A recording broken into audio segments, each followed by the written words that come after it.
À l'approche de l'été 2026, l'équipe de France de rugby se retrouve une nouvelle fois au centre de toutes les attentions. La Fédération française a officiellement dévoilé une liste provisoire en vue du tout premier Nation Championship, une compétition qui promet d'offrir un spectacle exceptionnel avec des affiches prestigieuses contre la Nouvelle-Zélande, l'Australie et le Japon. Mais si cette annonce a suscité beaucoup d'enthousiasme, elle a également provoqué de nombreuses réactions chez les supporters français en raison de l'absence de plusieurs joueurs majeurs. 13 joueurs ont été appelés à rejoindre le rassemblement de Marcoussis afin de compléter le groupe déjà constitué autour des joueurs du France 15, récemment victorieux face à l'Angleterre 15. Cette première liste mélange expérience et jeunesse, avec des joueurs déjà confirmés mais aussi plusieurs talents qui auront une occasion unique de convaincre le staff tricolore. Le nom qui attire immédiatement tous les regards est celui de Damien Penaud. Le meilleur marqueur d'essai de l'histoire de l'équipe de France effectue un retour remarqué après plusieurs mois d'absence. Il y a encore peu de temps, cette décision semblait pourtant difficile à imaginer. Avant le tournoi des 6 Nations 2026, Penaud avait été écarté de la sélection. Les critiques portaient principalement sur son implication défensive et son activité lorsque son équipe n'avait pas le ballon. Une décision qui avait surpris de nombreux observateurs, tant son talent offensif reste incontestable. Pendant plusieurs semaines, les débats se sont multipliés. Certains estimaient qu'un joueur capable de marquer autant d'essais devait rester indispensable quelles que soient les circonstances. D'autres rappelaient qu'au niveau international, chaque joueur doit répondre aux mêmes exigences, aussi bien en attaque qu'en défense. Finalement, les performances réalisées avec Bordeaux-Bègles ont changé la donne. Lors de la fin de saison, Damien Penaud a démontré qu'il était capable d'élargir son registre en évoluant régulièrement au poste de centre extérieur. Cette adaptation lui a permis de mettre en valeur sa lecture du jeu, sa vitesse et sa capacité à créer des espaces pour ses partenaires. Son efficacité offensive est restée impressionnante, confirmant qu'il demeure l'un des joueurs les plus dangereux du rugby mondial. Son retour dans le groupe peut donc être interprété comme une nouvelle opportunité offerte par Fabien Galtier. Mais cette sélection est également marquée par plusieurs absences importantes. Gaël Fickou, véritable leader défensif et joueur d'expérience, ne figure pas dans cette première liste. Louis Biel-Biarrey, révélation offensive des dernières saisons, est lui aussi absent. Cameron Woki manque également à l'appel. Selon plusieurs observateurs, ces absences s'expliquent principalement par une volonté de gérer la récupération physique après une saison particulièrement intense. Grégory Aldrit, de son côté, est forfait en raison d'une blessure, privant les Bleus d'un capitaine exemplaire et d'un joueur incontournable du paquet d'avant. Autre élément notable, aucun joueur de Toulouse ou de Montpellier n'a été retenu dans cette première sélection puisque les deux clubs disputaient encore la finale du top 14. Cette situation ouvre naturellement la porte à plusieurs jeunes joueurs qui disposent d'une occasion exceptionnelle de montrer qu'ils sont prêts pour le plus haut niveau international. Parmi les joueurs les plus attendus figure Émilien Gaëton.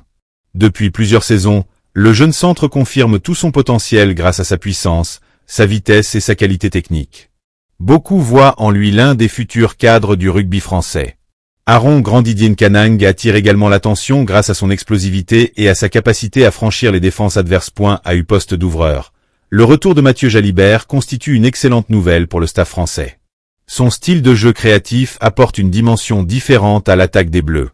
Capable de varier entre le jeu au pied, les passes longues et les accélérations, Jalibert possède les qualités nécessaires pour déstabiliser n'importe quelle défense internationale. Son association avec Maxime Lucu, qu'il connaît parfaitement en club, pourrait devenir l'une des principales forces offensives de cette équipe. Dans le paquet d'avant, Oscar Jegou continue de progresser avec régularité.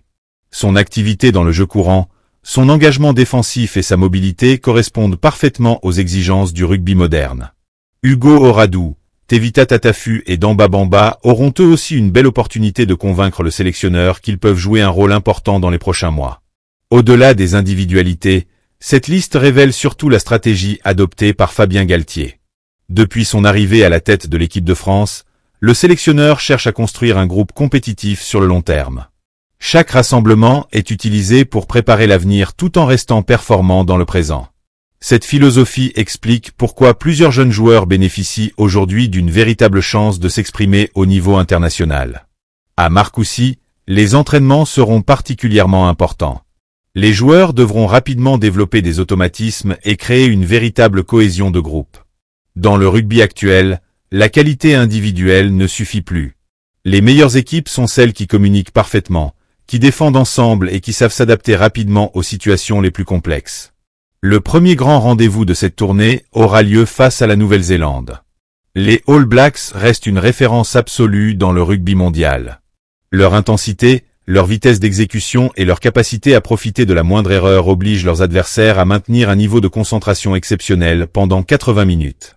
Pour plusieurs jeunes Français, cette rencontre représentera un immense défi mais aussi une formidable occasion de gagner en expérience. Une semaine plus tard, les Bleus retrouveront l'Australie. Les Wallabies possèdent un style de jeu très différent, souvent plus imprévisible et très porté vers l'attaque. La France devra démontrer sa capacité d'adaptation entre deux adversaires au profil totalement opposé. Enfin, la tournée se terminera face au Japon. Depuis plusieurs années, cette sélection progresse constamment grâce à un rugby rapide, discipliné et très bien organisé. Les Japonais ont déjà montré qu'ils étaient capables de surprendre les plus grandes nations lorsque leur jeu collectif fonctionne parfaitement. Les Français devront donc éviter tout excès de confiance. Cette tournée représente bien plus qu'une simple succession de matchs. Elle permettra au staff d'évaluer l'état de forme des joueurs, de tester différentes associations et de préparer les prochaines grandes échéances internationales. Plusieurs leaders pourraient également émerger pendant cette période, profitant de l'absence de certains cadres pour prendre davantage de responsabilités. Les supporters français suivront avec attention chaque entraînement, chaque composition d'équipe et chaque performance. Les débats autour des choix de Fabien Galtier continueront sans doute jusqu'au début de la compétition, mais comme toujours dans le sport de haut niveau, ce sont les résultats sur le terrain qui apporteront les véritables réponses. Une chose est certaine, cette sélection provisoire marque le début d'un nouveau chapitre pour le 15 de France. Entre le retour très attendu de Damien Penaud, la présence de joueurs expérimentés comme Mathieu Jalibert et Maxime Lucu, ainsi que l'émergence de nombreux jeunes talents, les Bleus disposent d'un effectif capable de regarder l'avenir avec ambition. Les prochaines semaines permettront de découvrir quels joueurs saisiront pleinement cette opportunité et quelles associations deviendront les plus performantes.